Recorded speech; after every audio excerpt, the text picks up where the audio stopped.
स्वागत है आप लोगों का आपके अपने यूट्यूब चैनल लियो शिक्षा पे। आज हम आप लोग के लिए लेके आए हैं बिहार डीएलएड प्रवेश परीक्षा के महत्वपूर्ण वस्तुनिष्ठ का पार्ट क्या है 5, जो आपके विषय सोशल साइंस से क्या है संबंधित है, सामाजिक विज्ञान से जुड़ा हुआ है। आपको बता देना चाहते हैं कि प्ले स्टोर पे हमारा नियो शिक्षा का ऐप भी है, आप इसको डाउनलोड करके एक बार जरूर विजिट करें। चलते हैं हम लोग आज के पहले प्रश्न की तरफ। आज का हमारा पहला प्रश्न है, जल विद्युत का उत्पादन किया जाता है। तो जल विद्युत का उत्पादन किया जाता है तो स्वाभाविक है किससे किया जाएगा, जल से। तो ये तो आपको नॉर्मली लगता है भैया कि आपका इसका राइट आंसर क्या हो जाएगा, बी, पानी से। ठीक है ना। लेकिन फिर भी हम लोग इसका देखें कि कैसे उत्पादन किया जाता है पानी से। इधर आपका एक्सप्लेनेशन लिखा हो, उसी का एक छोटा सा उदाहरण है। नॉर्मली कि हम लोग देखते हैं कि पानी को कहीं क्या कर लेते हैं, एकत्र कर लेते हैं। ये पानी है, ब्लू कलर में जो आपको दिख रहा है ये क्या है, पानी है। इसको हम लोग क्या कर लिए, एकत्र कर लिए। एकत्र करने के बाद पाइप के द्वारा, ठीक है ना, ये आपका पाइप हो गया, नल हो गया, जो बोलिए आप समझने के लिए, उसके द्वारा हम लोग क्या है ना तेज रफ्तार से एकदम जो है वो कहाँ ले जाते हैं, टरबाइन की तरफ। तेज रफ्तार से ले गए और ये पानी के रफ्तार से जो है ना वो टरबाइन जब इस पे चलता है तो वो क्या होने लगता है, घूमने लगता है। जब ये घूमता है तो यहाँ जो आपका मोटर जो लगा होता है, अपने भाषा में समझने के लिए आप समझें, तो ये क्या उत्पन्न करता है, विद्युत। और फिर इसी विद्युत को हम लोग क्या कर देते हैं, सप्लाई कर देते हैं पूरे तरीके से। एक ये होता है। दूसरा आपको बताया गया होगा पवन के द्वारा। किसके द्वारा, पवन के द्वारा। तो यहाँ यही बताया गया कि बांध बनाते हैं, पानी को एकत्रित करते हैं, एक पवन के द्वारा हो गया। तो इसमें क्या है ना, एक आप देखे होंगे टीवी पे या साउथ वूथ का मूवी देखे होंगे, तो एक बहुत लंबा ऐसा खंबा होता है, इस पे इस तरह का जो है ना क्या है ना डायना बना होता है पूरे तरीके से। इस तरह का 3 या 4 जैसा भी होता है नॉर्मली, इस तरह का बना होता है। इसमें मोटर लगा होता है, जब हवा चलता है तो इसको क्या है ना घुमाता है और इससे हम लोग विद्युत उत्पन्न करते हैं। तो इसको हम लोग क्या बोलते हैं, तो इसको हम लोग पवन ऊर्जा बोलते हैं। ये जो होता है इसको हम लोग क्या बोलते हैं, पवन ऊर्जा। और ये जो आपका हो गया इसको हम लोग क्या बोलते हैं, तो इसको बोलते हैं जल ऊर्जा। ठीक है ना, ये हो गया आपका जल ऊर्जा। और एक और होता है आपका जो हम लोग क्या है ना कि ज्वारीय ऊर्जा होता है। ये क्या होता है, आप देखे होंगे नदी के किनारे, समुद्र के किनारे पूरे तरीके से इस तरह का जो रफ्तार में जल जो चलती है तो उसको हम लोग ज्वार बोलते हैं। और इसके शक्ति को जो है ना हम लोग कन्वर्ट करते हैं किसके रूप में, ऊर्जा के रूप में। तो इसके शक्ति को जो हम लोग ऊर्जा के रूप में कन्वर्ट करते हैं इसी को हम लोग क्या बोलते हैं, ज्वारीय ऊर्जा। क्या बोलते हैं, ज्वारीय ऊर्जा। तो उम्मीद करते हैं कि आपको ये समझ में आया होगा। चलते हैं हम लोग आगे अगले प्रश्न की तरफ। इनमें से कौन सा उपभोक्ता उद्योग है। तो पहला ऑप्शन है पेट्रो रसायन, दूसरा है लौ इस्पात, तीसरा है चीनी उद्योग, चौथा है चितरंजन लोकोमेटिव। तो देखते हैं, तब तक आप लोग इसका आंसर कमेंट में लिखिएगा। तो इसका राइट आंसर क्या हो जाएगा, ऑप्शन नंबर सी। चीनी उद्योग को हम लोग क्या कहते हैं, उपभोक्ता उद्योग। अब आपके दिमाग में चल रहा होगा एक सवाल कि उपभोक्ता उद्योग क्या है, तो थोड़ा सा हम लोग जान जाए कि क्या है। तो बताता है उपभोक्ता उद्योग जिनके उत्पादन उपभोक्ताओं के सीधे उपयोग हेतु क्या है करते हैं। मतलब उत्पादन हुआ और सीधा उसका उपयोग कौन कर लेता भैया, उपभोक्ता। ठीक है ना, जैसे आप जो है चीनी, दंत मंजन, कागज, पंखे, सिलाई मशीन, ये सब उत्पादन हुआ और सीधा उसका उपयोग कौन कर लेते हैं, उपभोक्ता। तो इस ऐसा जो भी उत्पादन होता है उसको हम लोग क्या बोलते हैं, उपभोक्ता उद्योग। ये तो आपको समझ में आ गया होगा। एक और होता है आधारभूत उद्योग। अब ये क्या होता है, तो जिनके उत्पादन या कच्चा माल दूसरी उद्योग पर क्या है, निर्भर हो। जैसे आपका लौह इस्पात, तांबा, एल्युमिनियम। अब मान लीजिए कि लौह इस्पात कोई कंपनी छड़ बनाती है, तो ये कच्चे माल के लिए जो है दूसरे कंपनी पे क्या होती है, निर्भर होती है। कच्चा माल कोई उपलब्ध करवाता है, लोहा बनाने का कोई काम करती है, कोई और कंपनी करती है। तो इसको हम लोग बोलते हैं आधारभूत उद्योग, जिसकी निर्भरता जो है ना कच्चे माल को लेकर के किसी और के ऊपर हो, तो उसको हम लोग क्या बोलते हैं, आधारभूत उद्योग। अगला आपका क्या है, संयुक्त उद्योग। तो ऐसा उद्योग जो राज्य सरकार और क्या है निजी क्षेत्र के संयुक्त प्रयास से क्या है चलाए जाते हैं, उसको हम लोग क्या बोलते हैं, संयुक्त उद्योग। यानी जिसमें प्राइवेट और सरकारी दोनों की हिस्सेदारी हो। ठीक है ना, सरकार और निजी व्यक्ति दोनों का क्या हो, हिस्सेदारी हो, तो उसको हम लोग क्या बोलते हैं, संयुक्त उद्योग। अगला है आपका क्या है, सहकारी उद्योग। जखन ये सहकारी है तो ऐसा लग रहा है सहयोग से। तो जिनका स्वामित्व कच्चे माल पूर्ति करने वाले उत्पादक, श्रमिकों या दोनों के हाथ में होता है। जैसे आप अगर इसका उदाहरण देखें तो इसमें दिया हुआ है महाराष्ट्र का चीनी उद्योग, केरल का नारियल पर आधारित उद्योग। लेकिन आप अपने गांव में देखे होंगे सुधा डेयरी होगा, ठीक है ना। तो आप उस सुधा डेयरी को, अमूल डेयरी को, इस सब को आप किस में रख सकते हैं, सहकारी उद्योग में। मतलब जिसमें बहुत सारे लोगों के सहयोग से जो है ना, जिसका क्या हो, संचालन होता है, उसको हम लोग क्या बोलते हैं, सहकारी उद्योग। संयुक्त उद्योग किसको बोलते हैं, तो जिसमें राज्य सरकार और निजी क्षेत्र दोनों मिलकर चलाती है, उसको हम लोग क्या बोलते हैं, संयुक्त उद्योग। आपका आधारभूत उद्योग क्या हो गया, तो जो कच्चे माल के लिए, ठीक है ना, जो दूसरे पे क्या होता है, निर्भर होता है, दूसरे उद्योग पे निर्भर होता है, उसको हम लोग क्या बोलते हैं, आधारभूत उद्योग। आपका उपभोक्ता उद्योग क्या हो गया, तो डायरेक्ट उत्पादन होगा और उत्पादन के बाद वो सीधे किसके पास चला गया, उपभोक्ता के पास, क्या चीज़ के लिए, उपयोग के लिए, तो उसको हम लोग क्या बोलते हैं, तो उपभोक्ता उद्योग। तो ये समझ में आया होगा। चलते हम लोग आगे। अगला है, कहलगांव तापीय विद्युत परियोजना किस जिले में अवस्थित है, मुंगेर, भागलपुर, जमुई, साहेबगंज। तो आप बताएंगे कि किस जिले में उपस्थित है। चलते हैं आगे। तो बताता है इसका राइट आंसर हो जाएगा ऑप्शन नंबर बी, कहलगांव तापीय विद्युत परियोजना वो कहाँ अवस्थित है, भागलपुर जिले में। तो आपसे पूछेगा कि कहलगांव विद्युत परियोजना कहाँ स्थित है, तो भागलपुर में। तो आपसे पूछेगा कि कहलगांव तापीय विद्युत परियोजना कहाँ है, तो आप क्या बोलेंगे, भागलपुर। दूसरा सवाल इससे बन सकता है कि कहलगांव सुपर थर्मल पावर की स्थापना कब हुई, ये भी पूछ सकता है। तो आप क्या बताएंगे कि 1979 में। कहलगांव सुपर थर्मल पावर की स्थापना कब हुई, 1979 में। कहाँ है, भागलपुर में। फिर आपसे ये पूछ सकता है कि जब इसकी स्थापना हुई थी तो इसका क्षमता कितना मेगावाट था, ठीक है ना, तो 840 मेगावाट। अब ऐसा नहीं कि एग्जाम में MW लिख दे तो आप कहिएगा ऐजा तो हिंदी में पढ़ लिए मेगावाट, MW क्या होता है, ऐसा ना हो जाए। तो कितना होता है, 840 मेगावाट जब इसकी स्थापना हुई थी कहलगांव विद्युत तापीय परियोजना की। कब, 1979 में, 1979 में। और कहाँ हुआ था, भागलपुर में। लेकिन वर्तमान समय में अगर इसकी क्षमता की बात करें तो वर्तमान समय में इसकी क्षमता जो है कितना मेगावाट है, 2340 मेगावाट। आगे आइए, Kahalgaon super thermal power Bhagalpur के कहाँ भैया, सबौर में स्थित है आपका। तो अगर ये पूछ दे भैया कहलगांव सुपर थर्मल पावर कहाँ पे है भागलपुर में, तो आप क्या बोलिएगा, सबौर में। एक और है आपका कांटी बिजली उत्पादन, ये आपका कहाँ है, मुजफ्फरपुर में अवस्थित है। ध्यान रखिएगा, हो सकता है क्योंकि आपका इससे जुड़ा हुआ सवाल है तो ये भी पूछ दे, तो इसको आप ध्यान में रखेंगे। चलते हैं आगे अगले प्रश्न की तरफ। अगला है, रीपोलिंग है। रीपोलिंग क्या होता है, तो कह रहा पुनः मतदान, पुनः गणना, पुनः चुनाव, पुनः नॉमिनेशन। क्या होता है रीपोलिंग, आप बताइए। तो बताता है इसका राइट आंसर क्या हो जाएगा, ऑप्शन नंबर ए। तो रीपोलिंग का मतलब होता है क्या है, पुनः मतदान। क्या होता है, पुनः मतदान। आइए देख लेते हैं थोड़ा इसके बारे में। परिभाषा की अगर बात करें तो चुनाव में किसी अनियमितता के कारण पुनः क्या है, मतदान करवाया जाता है। मान लीजिए चुनाव में किसी प्रकार की गड़बड़ी हो गई तो फिर से मतदान होता है, तो उसी को हम लोग क्या बोलते हैं, पुनः मतदान या रीपोलिंग बोलते हैं। बताता है कारण क्या होता है भैया, तो हिंसा हो गया, मान लीजिए चुनाव पे पक्ष विपक्ष आपस में लड़ गए, ठीक है ना, या फिर ईवीएम में कोई खराबी आ गई, ठीक है ना, मशीन में वोट आप दे रहे हैं, वोट पढ़ ही नहीं रहा, काउंट हो ही नहीं रहा है, या फिर क्या है, बूथ कैप्चरिंग हो गया, कोई बाहुबली प्रतिनिधि आया भैया बूथ पर क्या कर लिए, कब्जा कर लिए, या फिर क्या आपका फर्जी मतदान हो गया। मान लीजिए वोटर हैं बूथ पे 500, आप वोट पोल हो गया भैया कितना, 600।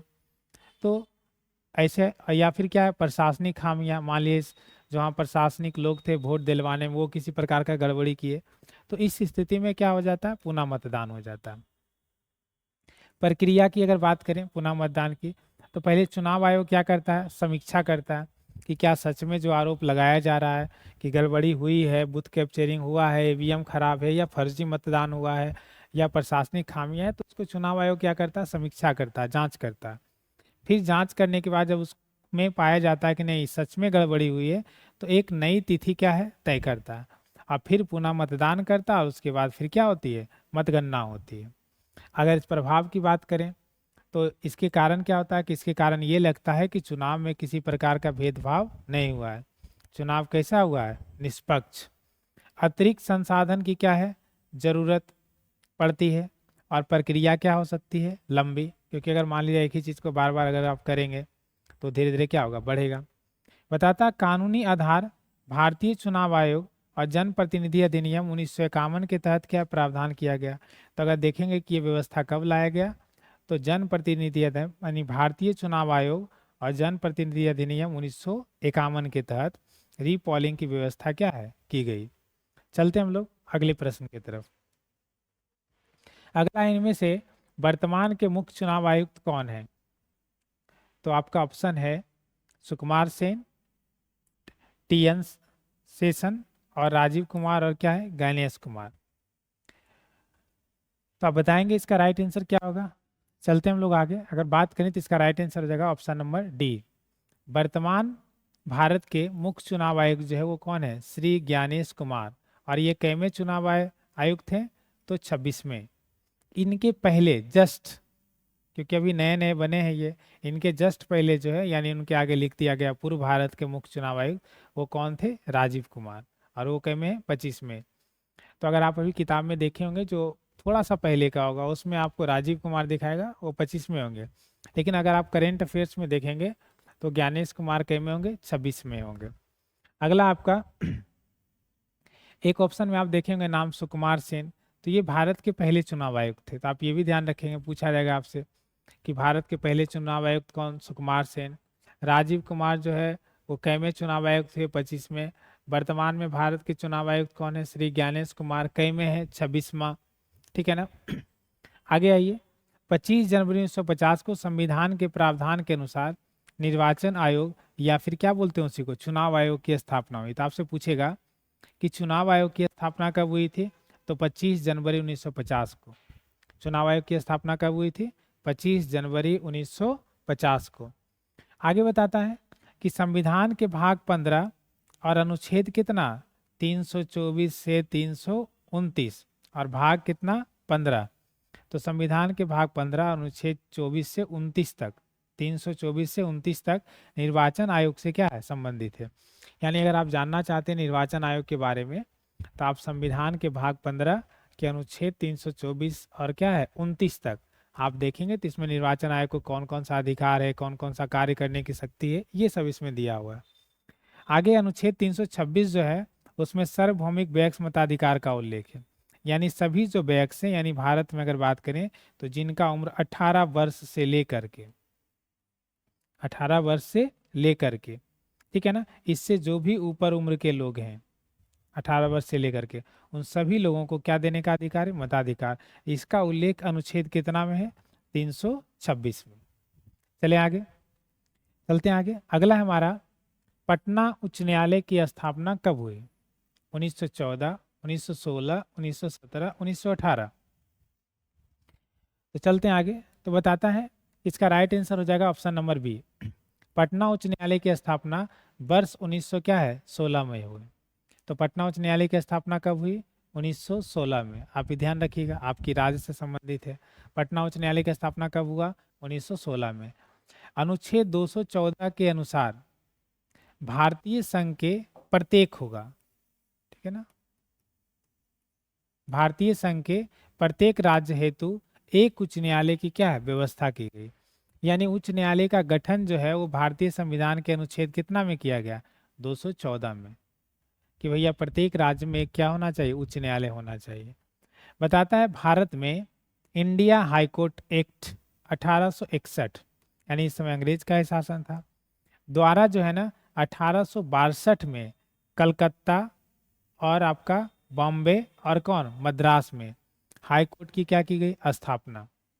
तो नॉर्मली आपसे पूछ देगा कि किस एक्ट के तहत जो है वो कलकत्ता, बॉम्बे और मद्रास में जो है हाई कोर्ट की स्थापना की गई। तो इंडिया हाई कोर्ट एक्ट 1861 कब किया गया, 1862 में।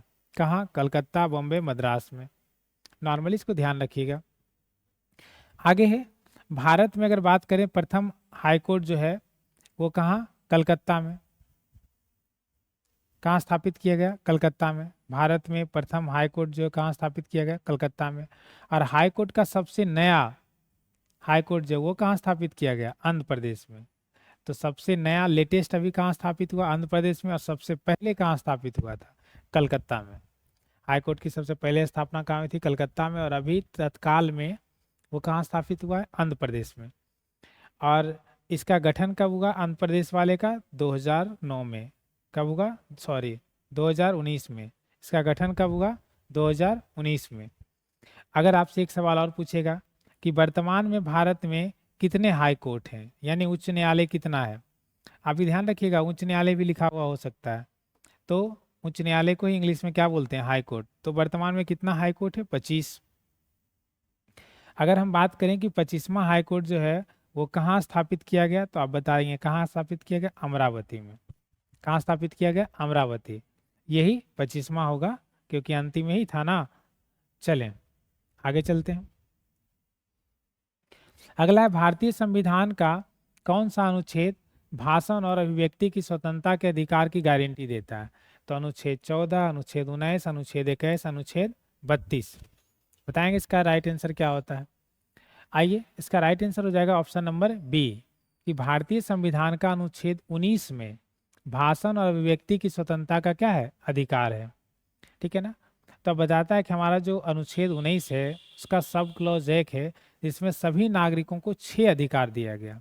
अगर हम बात करें अनुच्छेद 19 का सब क्लॉज 1 का को, तो इसमें अभिव्यक्ति की स्वतंत्रता है। ठीक है ना, सभी को अपना विचार व्यक्त करने की आज़ादी है। दूसरा है, शांतिपूर्ण एकत्र होने के लिए क्या है? स्वतंत्र है। आप कहीं भी शांति रूप से एक साथ लोगों के साथ जुट सकते हैं, सम्मेलन कर सकते हैं। ठीक है ना। संघ बनाने की क्या स्वतंत्रता? आप अपना कोई भी ग्रुप बना सकते हैं, इसके लिए आप स्वतंत्र हैं।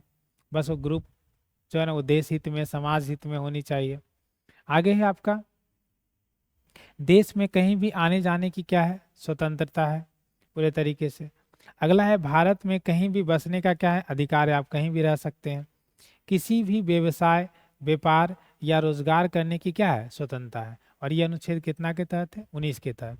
तो इसका राइट आंसर क्या आ जाएगा? ऑप्शन नंबर बी, कि भारतीय संविधान के अनुच्छेद 19 में भाषण और व्यक्ति की क्या स्वतंत्रता का अधिकार है। बाकी ये सबको आप ध्यान रखेंगे कि व्यक्ति की स्वतंत्रता, शांतिपूर्ण एकत्र होने की स्वतंत्रता, संघ बनाने की स्वतंत्रता, देश में कहीं जाने आने की स्वतंत्रता, भारत में कहीं भी बसने का अधिकार, किसी भी व्यवसाय, व्यापार, रोजगार करने की क्या है? स्वतंत्रता। चलते हैं आगे। अगला है, भारत में केंद्र में गैर कांग्रेसी सरकार कब बनी? तो यहाँ ऑप्शन है 1967, 1977, 1989, 1991। इसका राइट आंसर क्या होगा? देखिएगा, चलते हैं आगे। इसका राइट आंसर हो जाएगा ऑप्शन नंबर बी, भारत में केंद्र में गैर कांग्रेसी सरकार कब बनी थी? 1977 में। तो आपसे पूछा जाएगा भारत में पहली बार गैर कांग्रेसी सरकार कब बनी थी? 1977 में। कब बनी थी? 1977 में।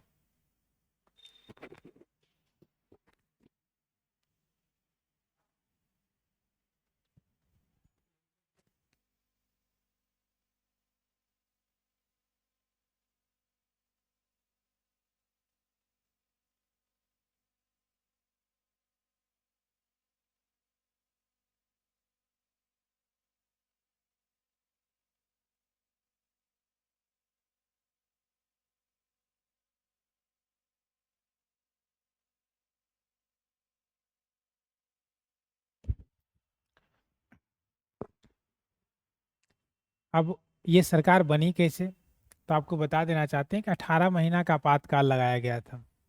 उस समय भारत की प्रधानमंत्री जो है वो इंदिरा गांधी थी। ठीक है ना।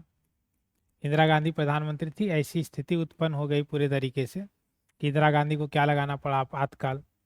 अब जो आपातकाल लगाया तो सारे विपक्ष जो है एकजुट हो गए इंदिरा गांधी के खिलाफ। देश में भी माहौल बन गया इंदिरा गांधी के खिलाफ पूरे तरीके से। उसके बाद जो है 18 महीने का आपातकाल के बाद 77 में जो है ना वो क्या हुआ? मार्च में चुनाव हुआ पूरे तरीके से। और मार्च में चुनाव हुआ तो एक पार्टी थी, नई नई पार्टी का गठन हुआ था, संगठन बना के सारे विपक्ष के दल के लोग एक साथ एकजुट होकर जनता पार्टी का गठन किए थे।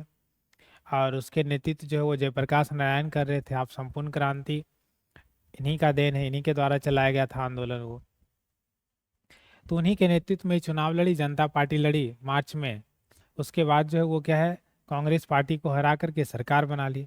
तो आज़ादी के बाद पहली बार कांग्रेस लोकसभा में चुनाव क्या है, हारी गई है, पहली बार।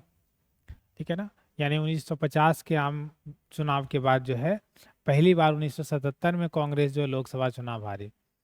कांग्रेस को जो है ना मात्र कितना सीट मिला, 154 सीट मिला था 1977 के चुनाव में। और वोट प्रतिशत बोला जाए तो 35% वोट हासिल हुआ था। लेकिन अगर जनता पार्टी की बात करें और उसके 7 दलों की बात करें तो इसको लोकसभा में 542 कुल सीट था, उसमें से 330 सीट किसको मिला, वो जनता पार्टी और उसके सहयोगी दल को। और सिर्फ अगर जनता पार्टी की बात करें तो अकेले कितना सीट मिला, 295 सीट मिला। और 1977 1979 तक मोरारजी देसाई जो है वो क्या है ना, वो प्रधानमंत्री रहे पूरे तरीके से। तो आपसे एक सवाल यहाँ पूछा जाएगा, ठीक है ना, भारत में प्रथम गैर कांग्रेसी प्रधानमंत्री कौन थे? तो आप क्या बताएंगे, मोरारजी देसाई। क्या बताएंगे, मोरारजी देसाई। कब से कब तक रहे, तो 1977 से लेकर के 1979 तक। ठीक है ना, आपको ध्यान रहेगा। पहली बार कांग्रेस कब चुनाव हारी, 1977 में। लोकसभा चुनाव पहली बार कब हारी, 1977 में। ठीक है ना, चलते हैं आगे। अगला है अब्दुल मिजाद मजीद कहाँ का व्यापारी था? तो दक्षिण अफ्रीका, पुर्तगाल, चीन, भारत। तो आप इसका आंसर बताएं जल्दी से। तो इसका राइट आंसर हो जाएगा ऑप्शन नंबर डी, अब्दुल मजीद भारत का व्यापारी था। कहाँ का था, भारत का। अब्दुल मजीद एक गुजराती व्यापारी था, भारत में कहाँ से था, गुजरात से, और वो क्या था, व्यापारी था। बताता है वास्को डी गामा को समुद्री मार्ग की यात्रा में अब्दुल मजीद ने क्या है, सहयोग किया था। इसी के सहयोग से जो है ना वो कहाँ पहुंचा था, भारत, भारत की कालिकट तट पे। ठीक है ना, बताता है कि मई 1498 में वास्को डी गामा ने भारत के पश्चिमी तट पर स्थित कहाँ, कालीकट बंदरगाह पे क्या है, पहुंचा था। किसके सहयोग से, अब्दुल मजीद के सहयोग से। बताता है कि भारत एवं यूरोप के बीच नए समुद्री मार्ग की खोज कौन, वास्को डी गामा ने किया। ये आपको ध्यान रखना है कि भारत और यूरोप के बीच में नए समुद्री मार्ग का खोज कौन किया था, वास्को डी गामा। बताता है जब ये आया कालीकट तट पे, कौन आया, वास्को डी गामा, तो वहाँ का एक शासक था जिसका नाम क्या था, जमोरिन। ये जो है वास्को डी गामा को क्या किया था, स्वागत किया था, आइए बहारो फूल बरसाओ। बताता है भारत में यूरोपीय व्यापारियों शक्तियों का क्या है, आगमन का क्रम इस प्रकार है। फिर जब पुर्तगाली आया, आप कहानी सुने होंगे, यहाँ आया, यहाँ से मसाला लेके गया, वहाँ बहुत खाने में उसको टेस्टी लगा, महंगा महंगा रेट में बिका। तो आप जानते नहीं, गांव का कहावत सुनेंगे, गिदरा पर कल ककड़ी का खेत। तो भैया इसको अच्छा लगा। फिर आपका पुर्तगाली चल आया यूरोप से, फिर डच चल आया, फिर अंग्रेज चल आया, डेनिश चल आया, फिर कौन चल आया, फ्रांसीसी आया। और ये आया तो अपना पूरा कब्जा ही, झंडा ही गाड़ दिया एक लंबे समय तक। फिर हम लोग इसको खदेड़ खदाड़ के जो है हमारे स्वतंत्रता सेनानी लोग जो इसको बाहर किए। चलिए आगे आते हैं। अगला है जनजातियों की सर्वाधिक आबादी कहाँ है, अफ्रीका, भारत, नेपाल, चीन। इसका आंसर देंगे आप लोग, जिसका राइट आंसर हो जाएगा ऑप्शन नंबर ए, जनजाति की सर्वाधिक आबादी कहाँ है, अफ्रीका में। ठीक है ना, अगर हम लोग बात करें अफ्रीका महाद्वीप में अलग अलग क्षेत्र में जो है ना वो अलग अलग जनजाति निवास करते हैं, वहाँ रहते हैं। तो अगर आप कुछ देख लें जनजाति, तो बूसमैन ये आपका कालाहारी मरुस्थल में निवास करते हैं। आपका जो है ना पिग्मी ये आपको कांगो बेसिन वाले क्षेत्र में निवास करते हैं। आपका बुदईन बोलिए या बदुई बोलिए या बदोइन बोलिए, ये आपका जो है ना अरब मरुस्थल में क्या करते हैं, निवास करते हैं। मसाई ये आपका केन्या और तंजानिया वाले क्षेत्र में रहते हैं। और क्या है, जूलो ये आपका दक्षिण अफ्रीका वाले क्षेत्र में रहते हैं। तो सबसे ज्यादा आबादी जो है ना इसी का है। ठीक है ना, सबसे ज्यादा आबादी जो है वो आपका किसका है, तो जूलो का ही सबसे ज्यादा। फिर क्या आपका ओरोमो ये आपका इथियोपिया और कहाँ, सोमालिया। फिर क्या है, नुबा ये कहाँ, सूडान क्षेत्र में रहता है। तो सर्वाधिक आबादी जो है ना जनजाति में अफ्रीका में किसका, जूलो का। बाकी ये सब अलग अलग क्षेत्र में रहते हैं। तो इसका राइट आंसर क्या हो जाएगा, ऑप्शन नंबर ए। चलिए आगे चलते हैं। अगला संयुक्त राष्ट्र महासभा के अध्यक्ष का कार्यकाल कितना होता है? 4 साल, 2 साल, 1 साल और 5 साल। संयुक्त राष्ट्र महासभा के अध्यक्ष का कार्यकाल कितना होता है? चलते हैं आगे। इसका राइट आंसर हो जाएगा ऑप्शन नंबर सी। संयुक्त राष्ट्र महासभा के अध्यक्ष का कार्यकाल जो है कितना होता है? 1 साल, यानी 1 वर्ष होता है। और संयुक्त राष्ट्र महासभा के प्रत्येक नियमित सत्र की शुरुआत पर एक नए अध्यक्ष और 21 क्या होते हैं? उपाध्यक्ष। और महासभा के 6 क्या होते हैं? मुख्य समिति होते हैं। उसके अध्यक्ष का क्या करते हैं? चुनाव करते हैं। तो 1 साल का कार्यकाल होता है, उसमें आपके उस सत्र में जो है ना एक अध्यक्ष, 21 उपाध्यक्ष और 6 जो है ना समितियां, मुख्य समिति जो होती है वो चुनाते हैं। अगर बात करें, एक सवाल आपसे यहाँ बनेगा कि संयुक्त राष्ट्र संघ की स्थापना कब हुआ था? आप ध्यान रखेंगे 24 अक्टूबर 1945 ईस्वी को। संयुक्त राष्ट्र संघ की स्थापना कब हुई थी? 24 अक्टूबर 1945 ईस्वी को। फिर दूसरा सवाल आपसे पूछ सकता है कि संयुक्त राष्ट्र संघ का मुख्यालय कहाँ है? तो मुख्यालय की बात है तो वो कहाँ हो जाएगा? न्यूयॉर्क। संयुक्त राष्ट्र संघ का मुख्यालय कहाँ? न्यूयॉर्क। का स्थापना कब हुआ था? 24 अक्टूबर 1945 को। और अध्यक्ष का कार्यकाल कितना होता है? 1 वर्ष। इसका राइट आंसर क्या हो गया था? Option number C. चलते हैं आगे। अगला है, दांडी मार्च कब शुरू हुआ था? दांडी मार्च कब शुरू हुआ था? ऑप्शन है 12 मार्च 1930, 13 मार्च 1930, 14 मार्च 1930, 15 मार्च 1930। तो बताएंगे इसका आंसर? तो बताता है इसका राइट आंसर क्या हो जाएगा? Option number A. Dandi march जो 12 मार्च 1930 को क्या हुआ था? शुरू हुआ था। कब हुआ था दांडी मार्च? तो 12 मार्च 1930 को। ठीक है ना, ध्यान रखेंगे उसको। बताता सविनय अवज्ञा आंदोलन के तहत कौन? महात्मा गांधी ने 12 मार्च 1930 को ऐतिहासिक सत्याग्रह की क्या किए थे? शुरुआत। किसके तहत? सविनय अवज्ञा आंदोलन के तहत। कौन किए थे? महात्मा गांधी। कब किए थे? 12 मार्च 1930 को। तो आपसे क्वेश्चन पूछ सकता है, भैया सविनय अवज्ञा आंदोलन का शुरुआत कब हुआ था? 12 मार्च 1930 को, क्योंकि इसी को हम लोग बाद में किसके नाम से जानते हैं? दांडी मार्च के नाम से। किसके द्वारा शुरू किया गया था? तो महात्मा गांधी के द्वारा। बताता और कहाँ से शुरू किए थे? तो गांधी जी जो है ना साबरमती आश्रम से। आपसे पूछेगा कि दांडी मार्च या सविनय अवज्ञा आंदोलन की शुरुआत कहाँ से हुई थी? साबरमती आश्रम से। अपने जो है ना कितने लोगों के साथ? 78 लोगों के साथ शुरुआत की। और लगभग 241 मील, या इसको किलोमीटर में बोला जाए तो 384 किलोमीटर की लंबी पद यात्रा के बाद गुजरात के जो है ना कहाँ? नवसारी जिले में समुद्री तट पर स्थित कौन सा गांव? दांडी गांव में पहुंचे, जिसे हम लोग किसके नाम से जाने? दांडी मार्च के नाम से जाने। तो यहीं पहुंचकर जो है ना गांधी जी वो क्या है, एक मुट्ठी नमक बनाकर सरकार के द्वारा जो नमक कानून लाया गया था उसका क्या किए थे? विरोध किए थे इसी गांव में। तो इसी गांव में करने के कारण, दांडी गांव में करने के कारण ही इस यात्रा का नाम क्या पड़ गया? दांडी मार्च पड़ गया। दांडी यात्रा भी बोल सकते हैं। बताता है कि 6 अप्रैल 1930 को महात्मा गांधी जो है वो कहाँ पहुँचते हैं? दांडी। वहाँ मुट्ठी भर क्या है? नमक बनाकर नमक कानून गांधी जी ने क्या है? तोड़ा। मतलब उस कानून का गांधी जी ने क्या किया? उल्लंघन किया कि आपका अगर इस तरह का कानून रहा तो हम उसका अवहेलना करेंगे, उसको मानेंगे नहीं। अगला है, अंतर्राष्ट्रीय मुद्रा कोष का मुख्यालय कहाँ है? Manila, Washington DC, New York, London. आइए देखते हैं। तो इसका राइट आंसर क्या हो जाएगा? Option number B. अंतर्राष्ट्रीय मुद्रा कोष का मुख्यालय जो वो कहाँ है? वाशिंगटन डीसी में।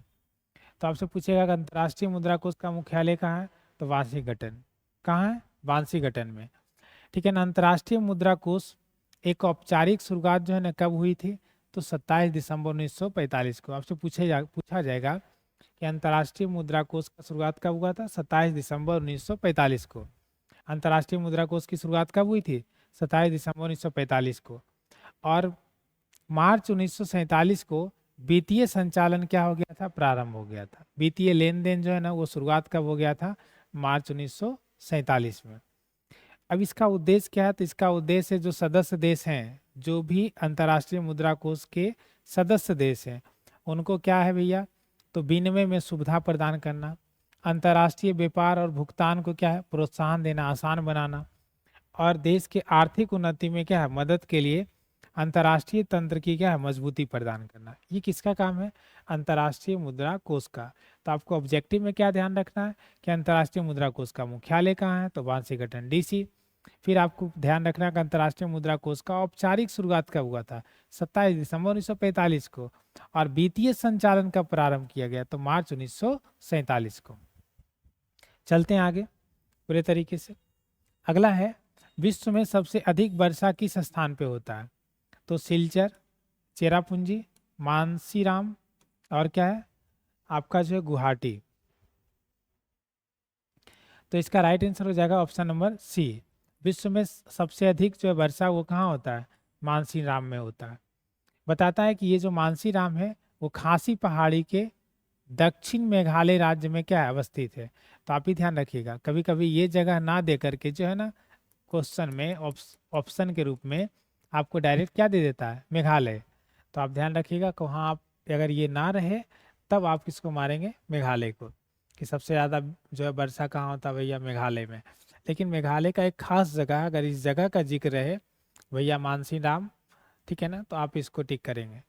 चलते हैं आगे। भारत में सबसे कम वर्षा जो है वो कहाँ होता है, लेह लद्दाख में। आप इसको भी ध्यान रखिएगा। अगर मान लीजिए ज़्यादा वाला पूछ दिया तो सबसे कम वाला पूछता है, क्योंकि दो ही चलता है, या तो जो सुपर स्टार है या जो सुपर फ्लॉप है, ठीक है ना। तो सबसे कम वर्षा कहाँ होता है भैया, लेह लद्दाख में। भारत में औसत वार्षिक वर्षा लगभग कितना सेंटीमीटर होता है, 119 सेंटीमीटर। औसत वार्षिक वर्षा अगर पूछा जाएगा भारत में कितना होता है, 119 सेंटीमीटर। भारत में मौसम विज्ञान विभाग की स्थापना 1875 में कलकत्ता में क्या है की गई। आपसे पूछा जाएगा कि भारत में मौसम विज्ञान विभाग की स्थापना कब की गई, तो आप क्या बोलेंगे, 1875 में। और कहाँ किया गया, तो आप क्या बताएंगे, कलकत्ता में। तो भारत में मौसम विज्ञान की जो है विभाग की स्थापना 1875 में, और कहाँ किया गया, कलकत्ता में। बताता है भारतीय मौसम विज्ञान विभाग वर्तमान में मुख्यालय नई दिल्ली में क्या है, स्थित है। अब बताता है भारतीय मौसम विज्ञान विभाग की जो है वर्तमान में इसका मुख्यालय कहाँ है, तो इसका मुख्यालय कहाँ है, नई दिल्ली में। स्थापना कब हुआ था, 1875 में। कहाँ किया गया था, कलकत्ता में। लेकिन वर्तमान में इसका मुख्यालय कहाँ है, नई दिल्ली। कंफ्यूज नहीं होइएगा। और विश्व के सर्वाधिक वर्षा वाला स्थान जो है वो कौन है, ये आपको पता ही है, क्योंकि यही हमारा आंसर था। कौन है, मानसीराम, ठीक है ना। आपका है भारत में सर्वाधिक वर्षा जो है वो दक्षिण पश्चिम मानसून से होती है। तो आपसे भी पूछ देगा कि भारत में सर्वाधिक वर्षा किस मानसून से होता है, तो आप यार ध्यान रखिए किस मानसून से होता है, दक्षिण पश्चिम मानसून से होता है। भारत में सर्वाधिक वर्षा किस मानसून से होता है, तो आप ध्यान रखेंगे दक्षिण पश्चिम मानसून से होता है।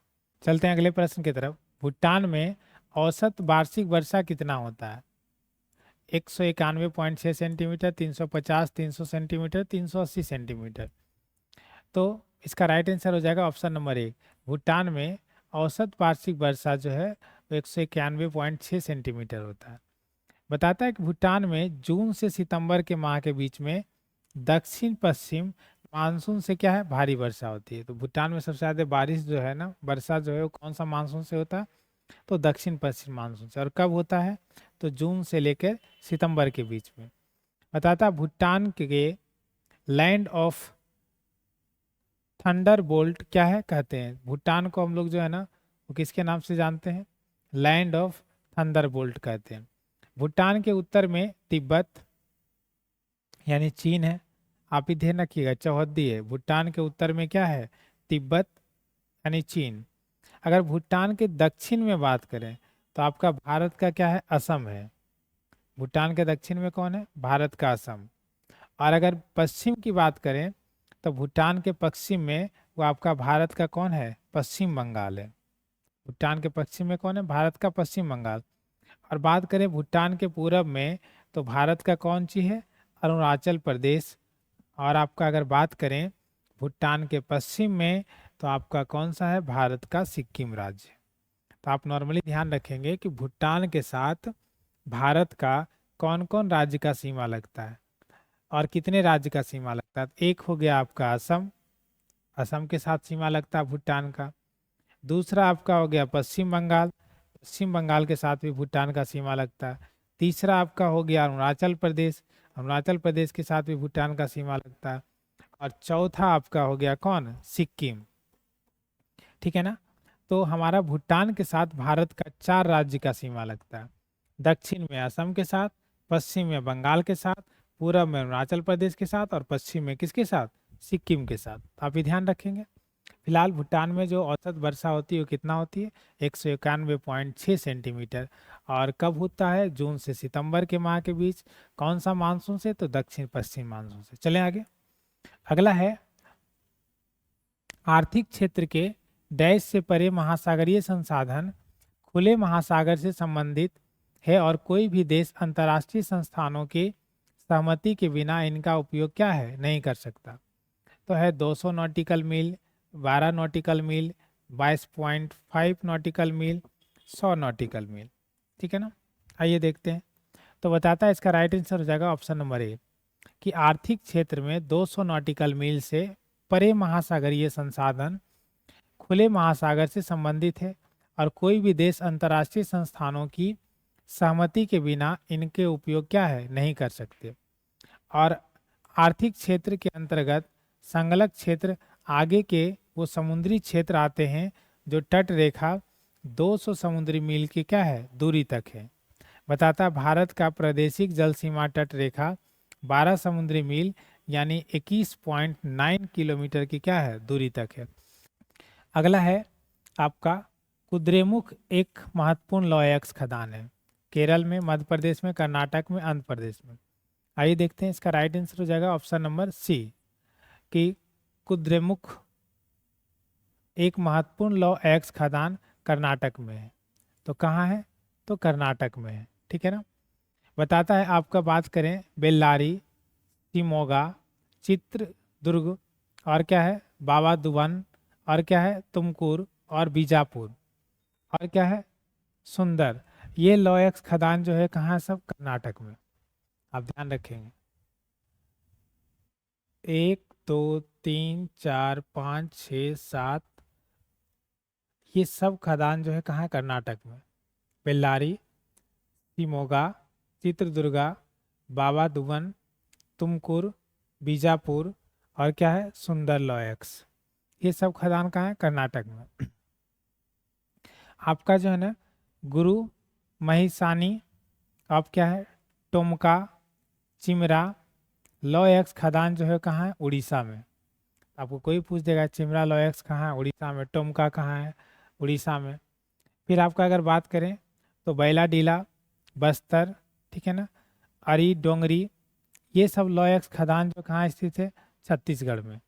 ठीक है ना। अगर आपसे पूछ देगा कि बस्तर जो है लौह अयस्क खदान कहाँ है, तो छत्तीसगढ़ में। इसी तरह का पूछ दे बैलाडीला कहाँ लौह अयस्क खदान है, छत्तीसगढ़ में।